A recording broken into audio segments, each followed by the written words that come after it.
الحمد للہ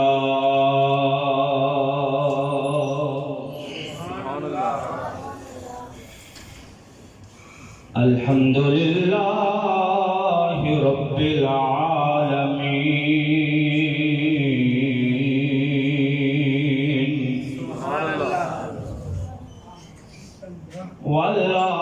والعاقبۃ للمتقین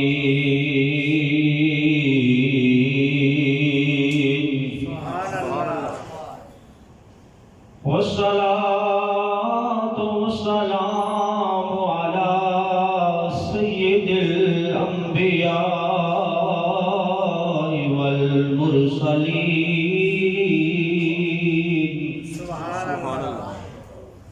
وعلى آلہ الطیبین الطاہرین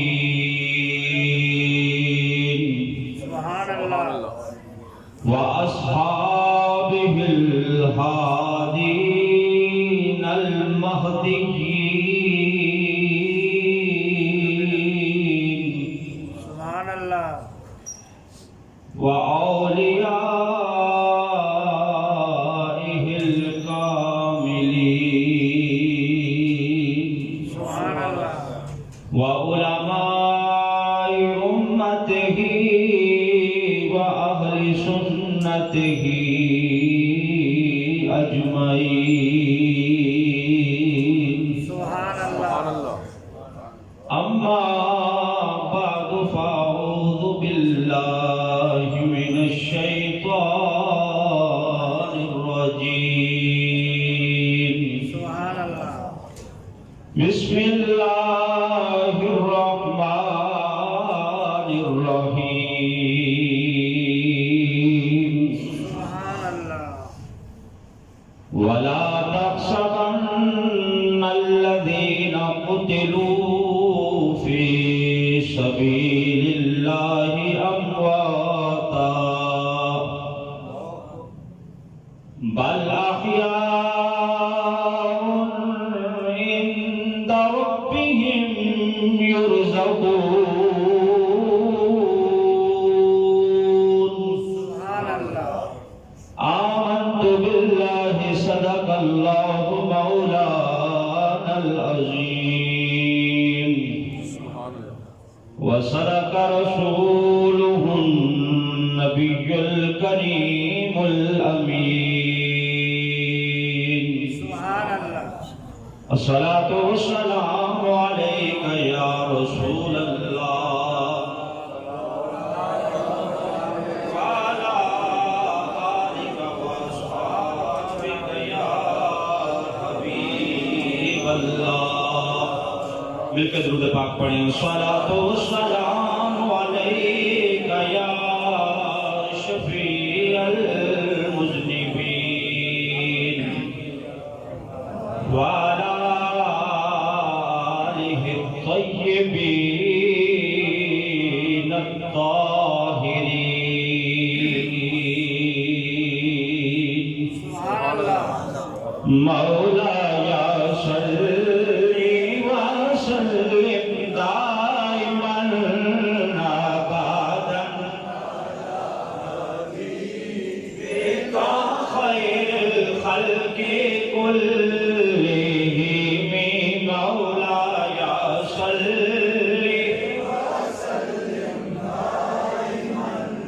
ابدا على حبيبك خير الخلق كلهم يا كرم الخلق مالي من علوز به سبحان الله يا كرم الخلق مالي من علوز به سواك يدعون للحديث الأمم مولاي صل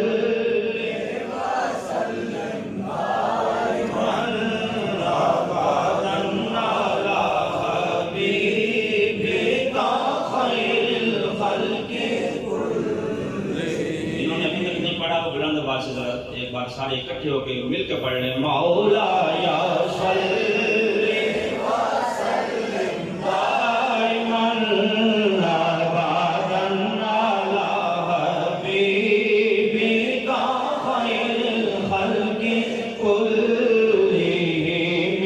مولا یا صلی وسلم دائما ابدا علی حبیبک خیر الخلق كلهم. سبحان اللہ. معزز و محترم سامعین حضرات، شوال المکرم شریف کا مہینہ ہے اور اس مہینے میں غزوہ احد کا واقعہ پیش آیا. غزوہ احد یہ کفر اور اسلام کی دوسری جنگ ہے. جنگ بدر کے بعد 3 ہجری میں یہ واقعہ روایات کے مطابق 15 شوال المکرم کو پیش آیا. اس لیے آج انشاءاللہ العزیز غزوہ احد کے مجاہدین کو سلیوٹ پیش کیا جائے گا. تو محتشم سامعین حضرات، یہ جنگ اور یہ غزوہ جہاں وقوع پذیر ہوا جس میدان میں، اس میدان میں ایک پہاڑ ہے جس پہاڑ کو احد پہاڑ کہا جاتا ہے. کیا کہا جاتا ہے بھائی؟ احد پہاڑ کہا جاتا ہے. اسی احد پہاڑ کے ساتھ اس کے دامن میں یہ غزوہ پیش آیا، یہ جنگ ہوئی. اسی لیے اس جنگ کو جنگ احد کہا جاتا ہے. اور یہ جو احد پہاڑ ہے اس کی بھی بڑی شان ہے. نبی پاک صلی اللہ علیہ وسلم نے اپنی احادیث میں بیان فرمائی. احد اس کو اس لیے کہتے ہیں کہ یہ منفرد پہاڑ ہے، باقی سارے پہاڑوں میں منفرد نظر آتا ہے، اس لیے اسے احد کہا جاتا ہے. اور سرکار نے فرمایا کہ احد جبل یحبنا ونحبہ. فرمایا احد پہاڑ وہ ہے کہ یہ ہم سے محبت کرتا ہے، ہم اس سے محبت کرتے ہیں. احد جبل یحبنا ونحبہ. فرمایا یہ کوئی عام پہاڑ نہیں ہے، یہ پہاڑ وہ ہے کہ یہ ہم سے پیار کرتا ہے، ہم اس سے پیار کرتے ہیں. اور ایک حدیث میں فرمایا کہ احد جبل من جبال الجنہ، کہ یہ کوئی معمولی پہاڑ نہیں. سرکار نے فرمایا کہ یہ جنتی پہاڑوں میں سے ایک پہاڑ ہے. یہ جنتی پہاڑ ہے. نبی پاک صلی اللہ علیہ وسلم نے ارشاد فرمایا کہ یہ احد پہاڑی ہے. جب نبی پاک اس کے اوپر تشریف فرما ہوئے تو یہ خوشی سے وجد کرنے لگا تھا کہ سرکار نے مجھ پہ قدم رنجہ فرمائی ہے. تو اس لیے نبی پاک نے فرمایا کہ یہ ہم سے پیار کرتا ہے، ہم اس سے پیار کرتے ہیں. تو اس کے دامن میں یہ جنگ ہوئی ہے 3 ہجری کو. اس جنگ کا پس منظر کیا ہے، کس لیے ہوئی؟ یہ کافروں نے مسلمانوں سے بدلہ لینے کے لیے. کون سا بدلہ؟ غزوہ بدر کا بدلہ.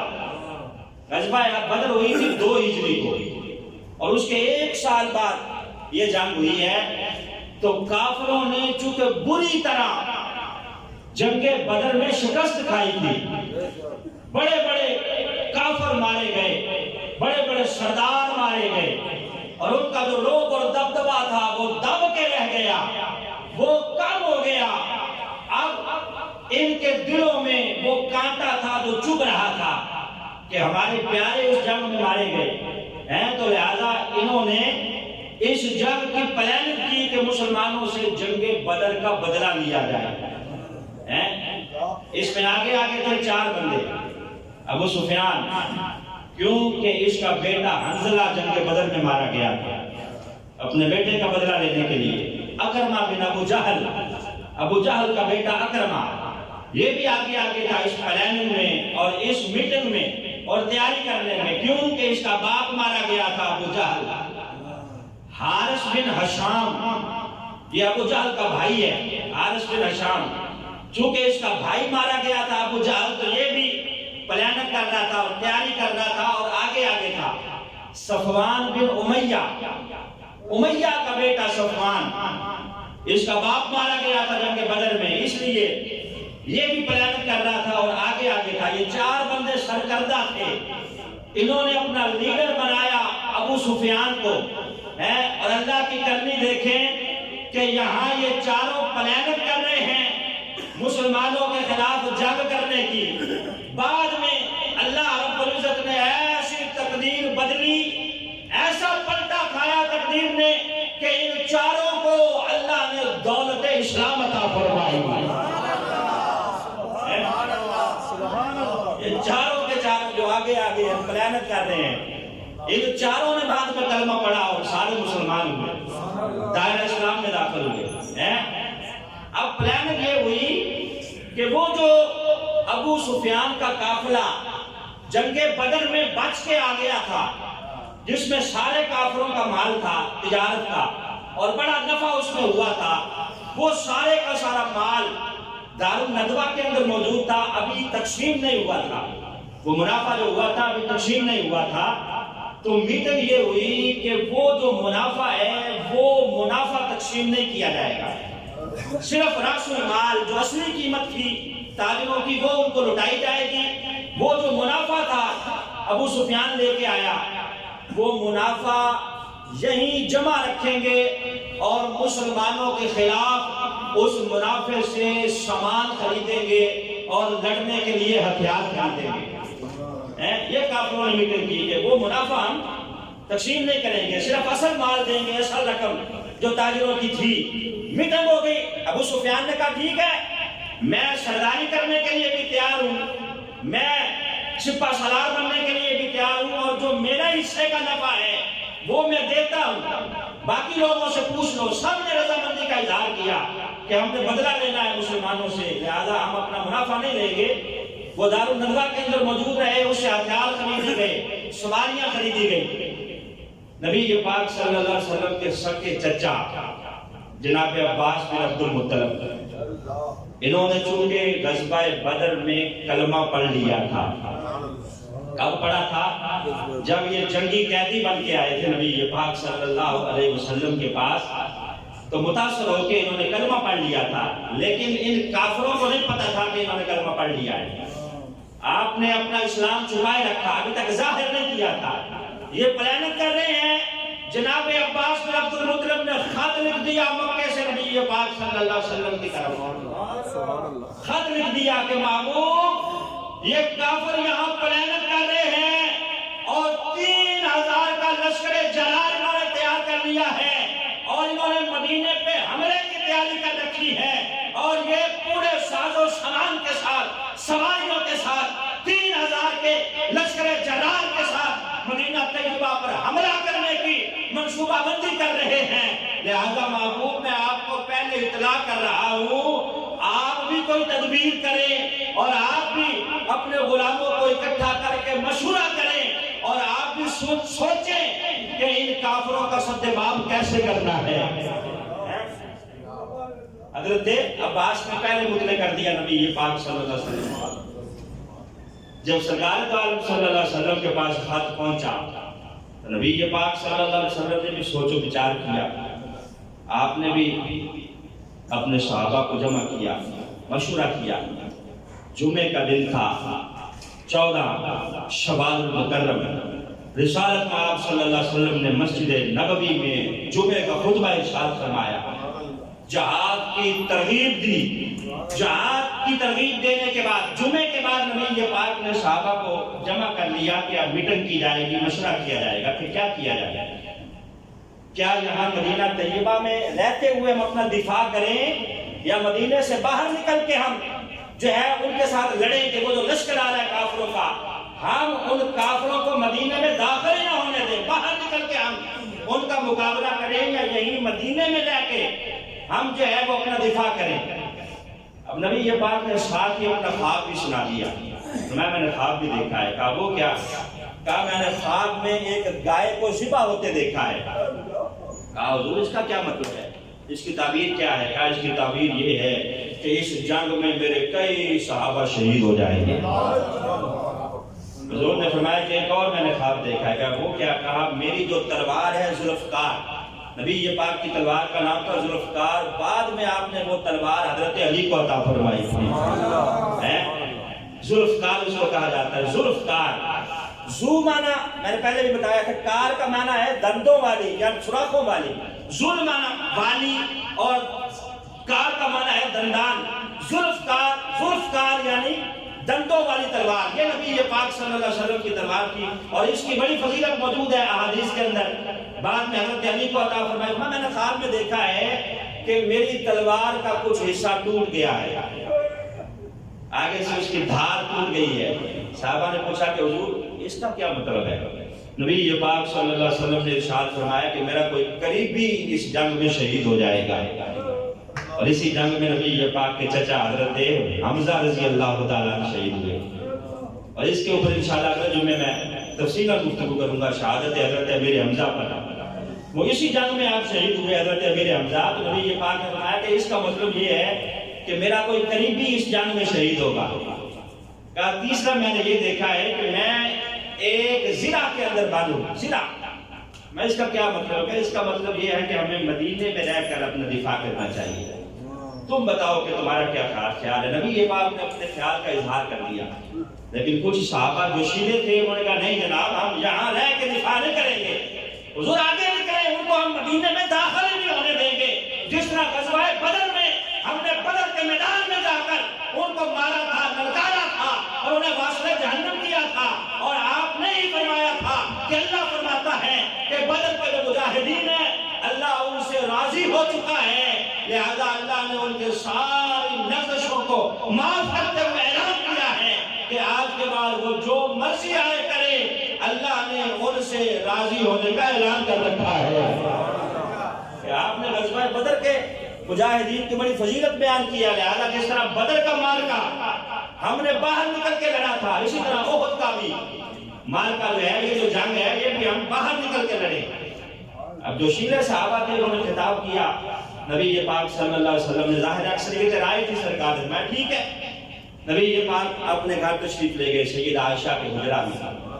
سرکار نے وہاں جا کے جہاد والا لباس پہن لیا، زرہ پہن لی، کھود پہن لیا. ادھر دوسرے صحابہ کہہ رہے تھے ان صحابہ سے جنہوں نے باہر نکل کے لڑنے کا مشورہ دیا کہ یار تمہیں یہ اس طرح نہیں کرنا چاہیے تھا. نبی یہ پاک کی خواہش بھی یہ تھی کہ ہم یہیں رہ کے دفاع کریں، تو ہمیں یہیں رہنا چاہیے تھا. انہوں نے کہا کوئی بات نہیں، ابھی سرکار آئیں گے تو ہم دوبارہ کہہ دیں گے، نبی یہ پاک سے معذرت کر لیں گے کہ اگر سرکار کا ارادہ یہ ہے کہ یہیں رہ کے حکمت عملی کے ساتھ اپنا دفاع کیا جائے تو ہمیں کوئی اعتراض نہیں ہے. اتنے میں سرکار نے وہ جہاد والا لباس پہنا ہوا ہے اور باہر تشریف لا رہے ہیں. نبی یہ پاک جب تشریف لائے تو صحابہ ہاتھ باندھ کے کھڑے ہیں کہ جناب اگر کوئی گستاخی ہو گئی ہو تو ہم معذرت خواہ ہیں، اگر آپ یہ چاہتے ہیں کہ یہیں رہ کے دفاع کیا جائے تو ہمیں اعتراض کوئی نہیں ہے. نبی یہ پاک نے فرمایا پہلے بات کرنا تھی، اب میں نے جہاد کا لباس پہن لیا ہے. کسی نبی کو یہ زیب نہیں دیتا کہ وہ لباس پہنے جہاد والا اور پھر جہاد کیے بغیر اتار دے. لہذا اب یہ مجھے زیب نہیں دیتا کہ میں ویسے ہی اس کو اتار دوں. نکلو باہر، اب باہر نکل کے دفاع کیا جائے گا. کسی نبی کے یہ شاید نشان نہیں ہے کہ جہاد کا لباس پہن کے ویسے اتار دے. نبی یہ پاک نے مدینے کی گلیوں میں اعلان کروا دیا جہاد کے لیے کہ آ جاؤ جہاد کے لیے. سرکار بلا رہے ہیں، غزوہ ہوگا، کافر تیاری کر رہے ہیں مدینے پہ حملہ کرنے کی. اب صحابہ اکرام تشریف لا رہے ہیں. ایک خاتون ہے، اس نے چھوٹا سا بچہ ہے 5-6 سال کا، اس کی انگلی پکڑی ہوئی ہے اور ساتھ لے کے نبی یہ پاک کی خدمت میں حاضر ہو گئی. جناب بلال رضی اللہ تعالیٰ عنہ سرچ کرنے لگی کہ سرکار سے ملاقات ہو سکتی ہے؟ اس نے کہا ہاں ہو سکتی ہے، کیا بات ہے؟ کہا میں نے ضروری بات کرنی ہے. وہ خاتون آگے آئی، نبی یہ پاک تشریف فرما ہے، وہ بچہ پکڑا ہوا ہے اس کی انگلی. کہا حضور میں ایک شہید کی بیوہ ہوں غزوہ بدر میں میرا خامن شہید ہو گیا تھا، اور یہ جس بچے کی میں نے انگلی پکڑی ہوئی ہے نا، یہ اسی شہید کا بیٹا ہے، میں اس شہید کی بیوہ ہوں، اور میرا باپ بھی اس غزوہ میں شہید ہو گیا تھا، میں بیوہ بھی ہوں شہید کی بیٹی بھی ہوں، میرا بھائی بھی شہید ہو گیا تھا، میں شہید کی بہن بھی ہوں۔ حضور ایک خواہش ہے، قیامت کے دن میں شہید کی ماں بھی کہلواؤں گا۔ دیکھیں جذبہ صحابہ کا اور صحابیات کا ہے، کہا حضور وہاں غزوہ بدر میں میرا بیٹا کوئی شہید نہیں ہوا، لہذا میں چاہتی ہوں کہ قیامت کے دن مجھے شہید کی ماں کہہ کے پکارا جائے گا، پھر کیا کریں؟ کہا حضور یہ بچہ ہے، اس کو قبول فرما لیں، ساتھ لے جائیں۔ کہا یہ کیا کرے گا وہاں؟ نہ یہ تلوار اٹھا سکتا ہے، نہ تیر اٹھا سکتا ہے، نہ یہ تیر چلا سکتا ہے، نہ تلوار چلا سکتا ہے۔ کہا حضور تیر چلا نہیں سکتا، کھا تو سکتا ہے نا؟ کہا حضور تیر کھا تو سکتا ہے نا؟ جب وہاں ڈھال کی ضرورت پڑے گی نا حضور، جو تیر آپ کی طرف آئے گا، میرے بچے کو اٹھا کے آگے کر دینا، اس کے سینے پہ تیر لگے گا، وہ جو تیر آپ کی طرف آ رہا ہوگا اس کے سینے کو چھلنی کر دے گا، یہ آپ کا دفاع کرتا ہوا شہید ہو جائے گا۔ قیامت کے دن مجھے آواز لگے گی کہ وہ خاتون آ جائے جس نے غزوہ احد میں اپنا چھوٹا بچہ پیش کیا تھا، میرا سینہ قیامت کے دن چوڑا ہو جائے گا جب مجھے شہید کی ماں کہہ کے پکارا جائے گا۔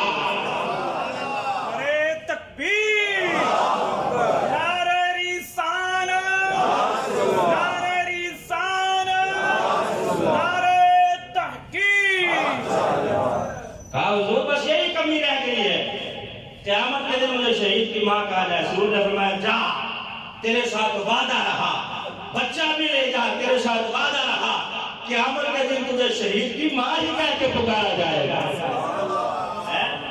تجھے شہید کی ماں کہہ کے آواز دی جائے گی۔ ایک صحابی آ گئے، نام ہے عمر بن جموح، 4 نوجوان بیٹے ساتھ لائے ہیں۔ سرکار نے اعلان جو کیا ہے کہ جہاد کی تیاری کرو، لنگڑاتے ہوئے آ رہے ہیں، ایک ٹانگ تھوڑی چھوٹی ہے، لنگڑا کے چلتے۔ حضرت عمر بن جموح بوڑھے صحابی ہیں، 4 جوان بیٹے ساتھ ہیں۔ کہا حضور کہ میرے 4 بیٹے ساتھ لے جائیں۔ غزوہ بدر میں اللہ نے فتح دی تھی نا، صحابہ کا جذبہ جوان ہے، جو غزوہ بدر میں شریک نہیں ہو سکا اس کی خواہش تھی کہ میں غزوہ احد میں شریک ہو جاؤں، میرے بچے شریک ہو جائیں۔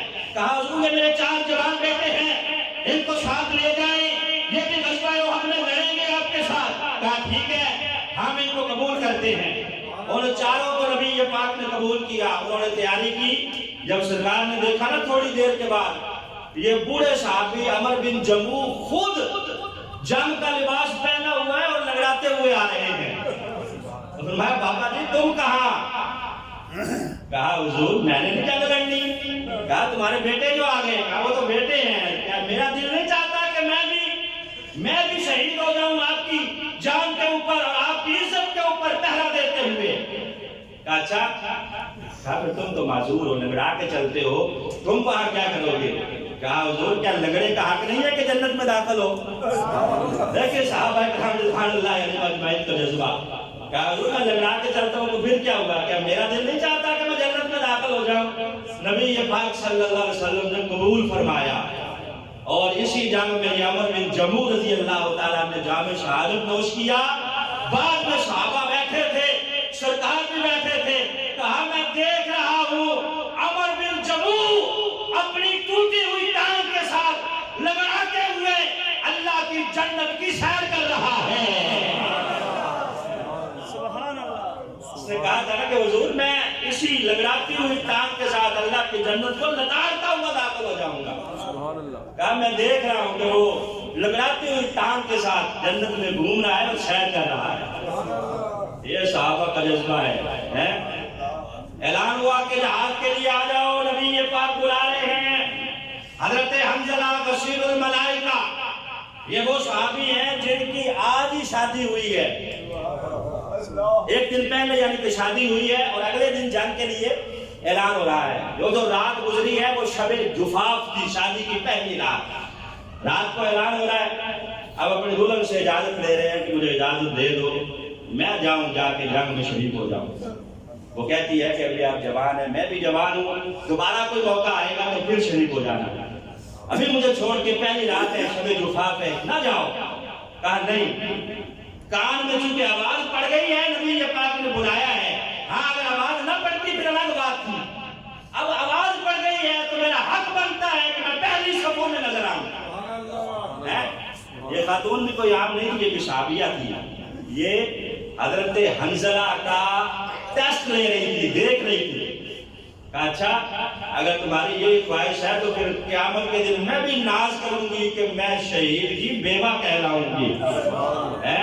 ساتھ ہی کہا کہ 2 بندوں کو گواہ لے آؤ تاکہ وہ گواہ بن جائیں کہ تم نے شب جفاف میرے ساتھ گزارتے ہوئے میرا حق ادا کر دیا ہے، تاکہ کل کو اگر کوئی بچہ پیدا ہو تو میرے اوپر انگلی نہ اٹھے۔ کہا ٹھیک ہے، 2 گواہ بنا لیے، اور یہ حضرت حنظلہ غسیل الملائکہ، غسل نہیں کیا، نبی پاک نے بلایا ہے، ویسے ہی دوڑے آئے ہیں جنگ میں شریک ہونے کے لیے، غزوہ احد میں شریک ہونے کے لیے۔ صحابہ اکرام رضوان اللہ علیہم اجمعین، آپ فرماتے ہیں کہ بعد میں جب شہداء کو اکٹھا کیا گیا، ڈھونڈ رہے ہیں، جناب حنظلہ کی لاش نہیں مل رہی، نبی پاک صلی اللہ علیہ وسلم کی خدمت میں عرض کی گئی کہ حضور حنظلہ کی لاش نہیں ہے۔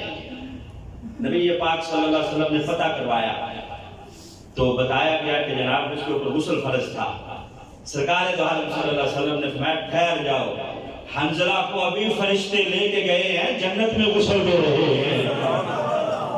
تھوڑی دیر کے بعد تخت پہ لٹا کے حضرت حنظلہ کو لایا گیا تو آپ کی ڈیڈ باڈی سے تازہ پانی ٹپک رہا تھا۔ اسی دن سے نبی پاک نے لقب دیا غسیل الملائکہ، کہ حنظلہ وہ ہے جسے فرشتوں نے غسل دیا ہے۔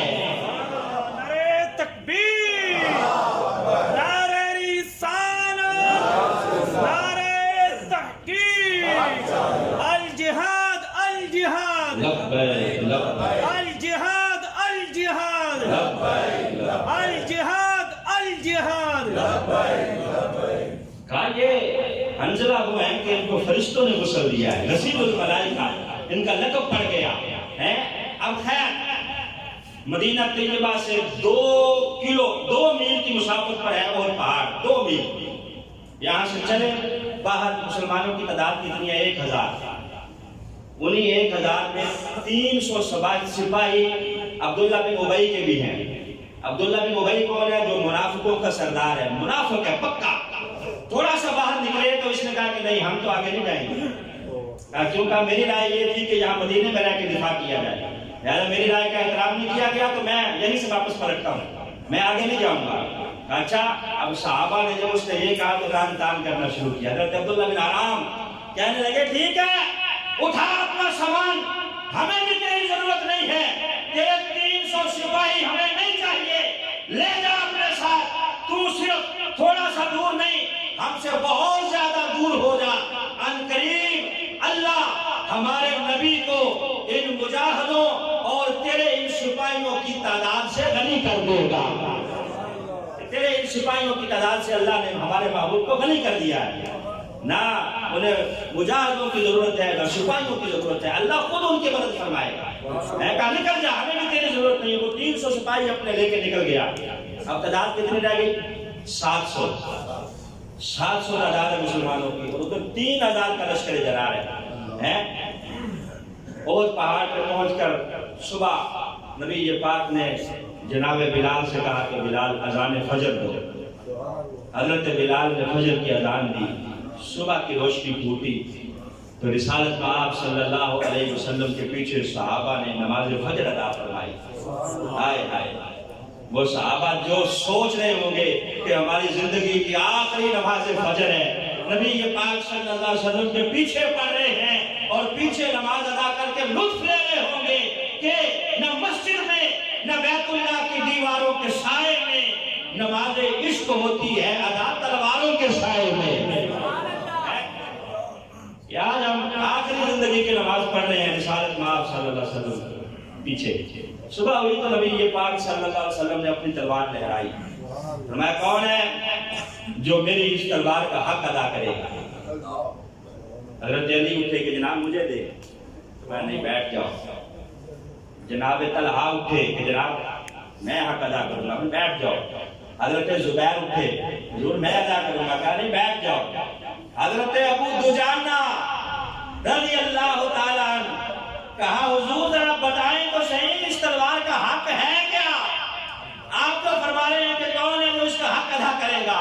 کہا اس کا حق یہ ہے کہ یہ کافروں کے خلاف اتنی چلے کہ چل چل کے اس کے اوپر دندے پڑ جائیں, یا ایک روایت کے مطابق چل چل کے دوری ہو جائے, یا اس کے اوپر دندے پڑ جائیں. کہا حضور رب کعبہ کی قسم ہے مجھے دے, اس کا حق میں ادا کروں گا. حضرت ابو دجانہ کہنے لگے حضور میں ادا کروں گا اس کا حق, اگر حق یہی ہے تو پھر مجھے دے. حضرت ابو دجانہ نے تلوار لی نبی پاک صلی اللہ علیہ وسلم سے اور اپنے سر پہ سرخ رنگ کا دوپٹہ باندھا. صحابہ کہتے ہیں جب ابو دجانہ سرخ رومال باندھتے تھے نا سر پہ, ہم سمجھ جاتے تھے کہ اب کافروں کی خیر نہیں ہے. وہ سرخ رومال جو تھا وہ خطرے کی علامت تھا. حضرت ابو دجانہ اعلان کرتے تھے کہ میری طرف جو آئے اب ذرا سنبھل کے آئے. کہتے ہیں کہ جس جنگ میں بھی آپ نے وہ سرخ رومال باندھا ہے کافروں کے پرخچے اڑا دیے ہیں. نبی پاک کی تلوار پکڑی کہ حضور مجھے دے, میں حق ادا کروں گا. گاجر مولی کی طرح کافروں کو کاٹا. ایک نقاب پوش کافر لڑتے لڑتے سامنے آ گیا, آپ نے اسے گھائل کیا, نیچے گرا. جیسے وہ نیچے گرا اس کا ہوا کی وجہ سے نقاب ہٹ گیا. جب نقاب ہٹا تو آپ نے دیکھا کہ خاتون ہے. تلوار چلانے لگے تو پیچھے کر لی. کہا نبی یہ پاک کی تلوار ہے, یہ کسی بےحدی خاتون پہ نہیں چلے گی. اس کا حق یہ ہے کہ عورت کے اوپر نہ چلے, حضور کی تلوار ہے, اس کا حق یہی ہے کہ یہ خاتون کے اوپر نہ چلے. حضرت ابو دجانہ رضی اللہ تعالیٰ اس جمع مردی سے اور بہادری کے ساتھ لڑے. اور حضرت سعد بن ابی وقاص, نبی پاک صلی اللہ علیہ وسلم جہاں موجود ہے نا وہیں وہ تیر پھینک رہے ہیں کافروں کے اوپر, تیر چلا رہے ہیں. آئے ہائے, یہ حضرت سعد کا اعزاز ہے. حضرت سعد تیر پھینک رہے ہیں, نبی پاک اٹھا اٹھا کے تیر پکڑا رہے ہیں اور کیا کہہ رہے ہیں, ارمی یا سعد فداک ابی و امی. سعد تیر چلاؤ, مجھ پہ تجھ پر میرے ماں باپ قربان ہوں. ارمی یا سعد فداک ابی و امی. سعد پھینکو تیر, میرے ماں باپ تجھ پہ قربان ہوں. سارے صحابہ نبی پاک کو کہتے ہیں حضور فداک ابی و امی, میرے ماں باپ آپ پہ قربان.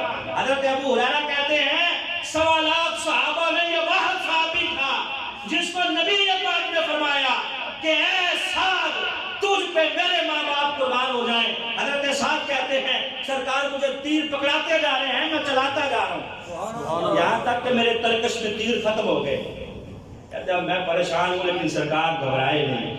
نبی پاک نے ارد گرد جو تنکے پڑے تھے, چھڑیاں پڑی تھی, وہ اٹھا اٹھا کے مجھے پکڑانا شروع کر دی. کہتے ہیں جب سرکار پکڑاتے تو وہ چھڑی ہوتی, جب میں چلانے لگتا تو وہ تیر بن جاتی. کہتے ہیں وہ تیر بن جاتا اور ایسا تیر بنتا کہ کافر کے سینے میں جا کے بےبس ہوتا. حضرت عبداللہ بن جاش رضی اللہ تعالیٰ عنہ آپ فرماتے ہیں کہ لڑتے لڑتے میری تلوار ٹوٹی. میں سیدھا نبی پاک صلی اللہ علیہ وسلم کے پاس جہاں سرکار تشریف فرما ہے, سیدھا وہاں. میں نے کہا جناب تلوار ہی ٹوٹ گئی ہے, اب کیا کروں؟ سرکار نے نہیں فرمایا کہ میں کیا کر سکتا ہوں, مجھے اختیار ہی کسی چیز کا نہیں ہے.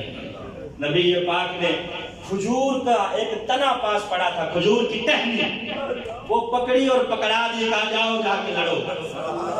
حضرت عبداللہ بن جاش کہتے ہیں جب وہ پکڑی تو چھڑی تھی, جب چلانا شروع کی تو تلوار بن چکی تھی.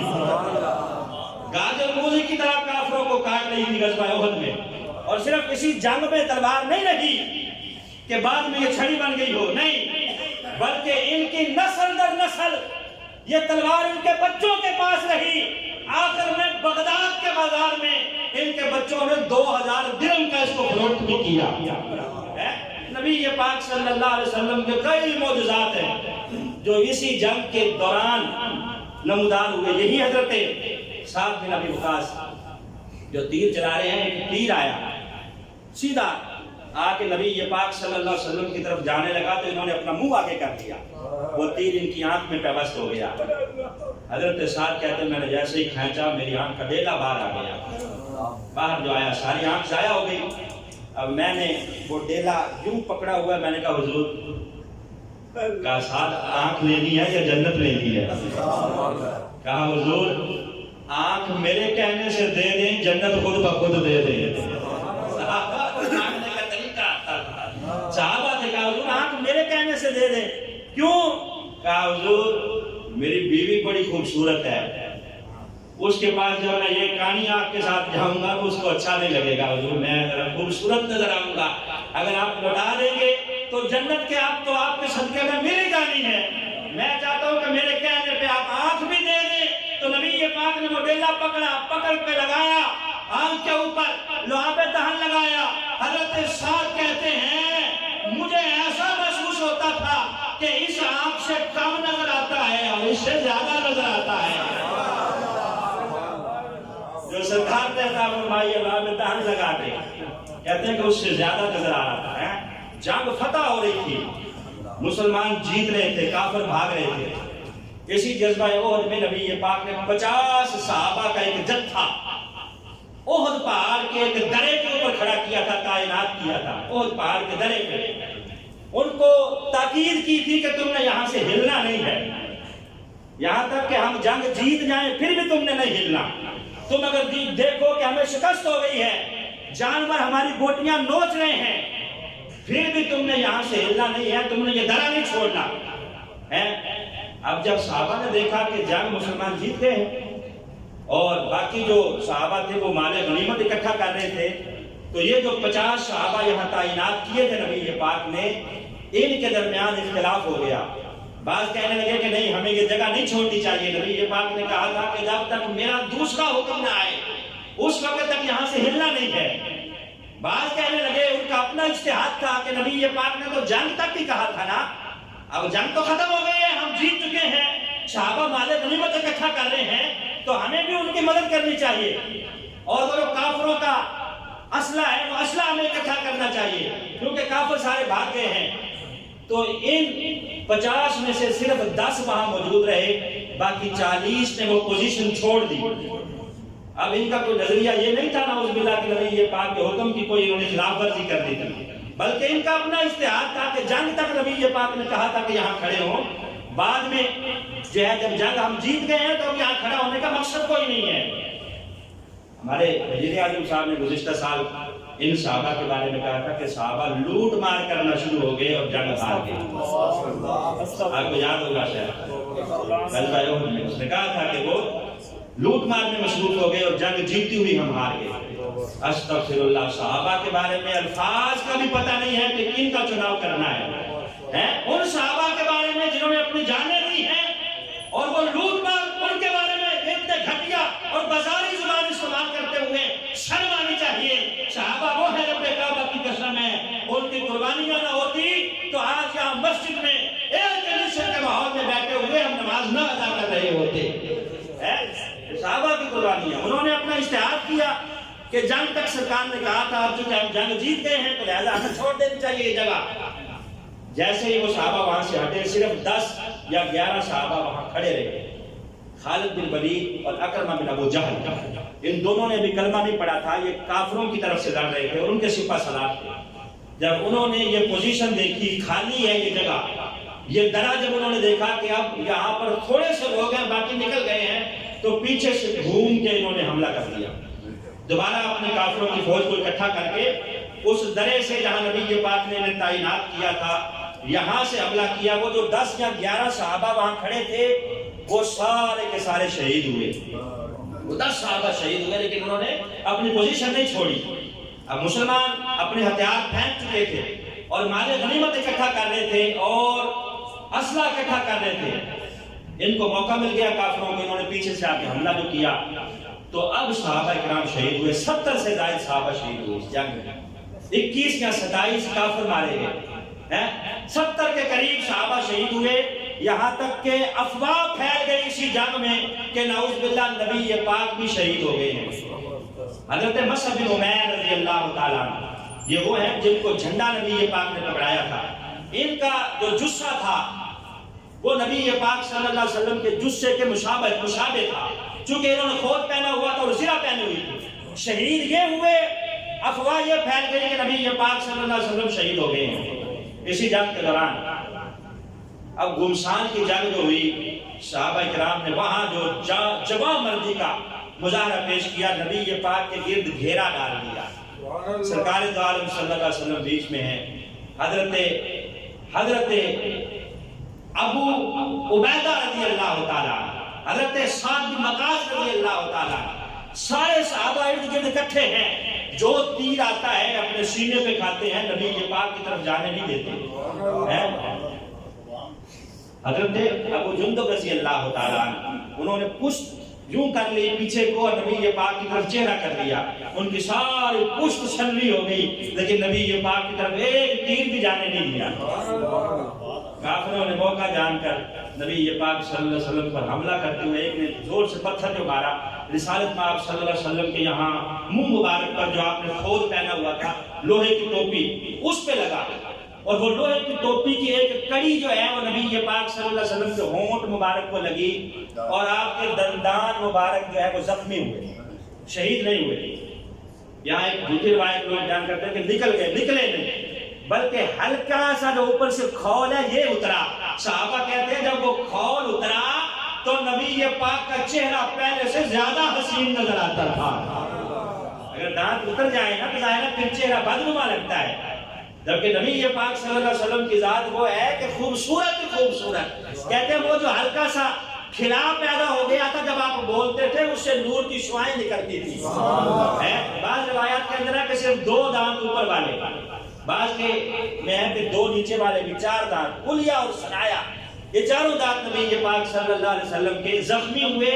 اور رسالت میں آپ صلی اللہ علیہ وسلم کے منہ مبارک پر زخم آیا ہے. جس نے وہ پتھر مارا تھا، روایات میں آتا ہے کہ اس کی اولاد میں جو بھی بچہ پیدا ہوتا اس کے سامنے والے 4 دانت نہیں ہوتے تھے. نبی پاک صلی اللہ علیہ وسلم کی گستاخی کرتا ہے، اللہ اسے یوں بدلہ دیتا ہے. اس نے تو مار دیا، لیکن اللہ رب العزت نے اس کی نسلوں میں یہ بات رکھ دی کہ سامنے کے اس کے 4 دانت، جو بھی بچہ پیدا ہوتا اس کی نسل میں اس کے 4 دانت سامنے کے نہیں ہوتے تھے، اور اس کے منہ سے بدبو آتی تھی. اور ادھر صحابہ جنہوں نے نبی پاک صلی اللہ علیہ وسلم کے ہونٹ زخمی دیکھے تو مالک بن سنان رضی اللہ تعالیٰ آگے لب کے کہا حضور میں چاہتا ہوں کہ یہ خون میں روک دوں. کہا کیسے روکو گے؟ کہا حضور بس آپ اجازت دیں. نبی پاک صلی اللہ علیہ وسلم نے کہا ٹھیک ہے. حضرت مالک بن سنان نے یہاں نبی پاک کے ہونٹوں پہ اپنے ہونٹ رکھ کر خون مبارک چوسنا شروع کر دیا. ڈاکٹر بھی کہتے ہیں جہاں سے خون نکلے اس کو دبا دو، تھوڑی دیر کے لیے سک کر دو تو خون رک جاتا ہے. تو اس نے کھینچ کے اس کو خشک کرنا شروع کیا. جب منہ ہٹایا تو نبی پاک نے تھوک دو. کہا حضور نہیں، یہ عام خون نہیں ہے، یہ خزانہ مجھے مل گیا ہے، لہذا آپ نے وہ خون نگل لیا. نبی پاک نے نہیں فرمایا کہ خون پینا حرام ہے، بلکہ فرمایا جاؤ مالک بن سنان تمہیں مبارک ہو، جہنم کی آگ تم پہ اثر نہیں کرو. کیونکہ یہ عام خون نہیں ہے، یہ نبوت کا خون ہے. عام بندہ عام ہے اور نبی ہے. عام بندے کا خون پینا حرام ہے، نبوت کا خون جو ہے اس میں بھی اللہ نے برکتیں رکھی ہیں. انشاءاللہ عزیز اگلے جمعے میں حضرت امیر حمزہ کے حوالے سے گفتگو کروں گا اور مزید گفتگو کروں گا. باخر دعوانا الحمدللہ.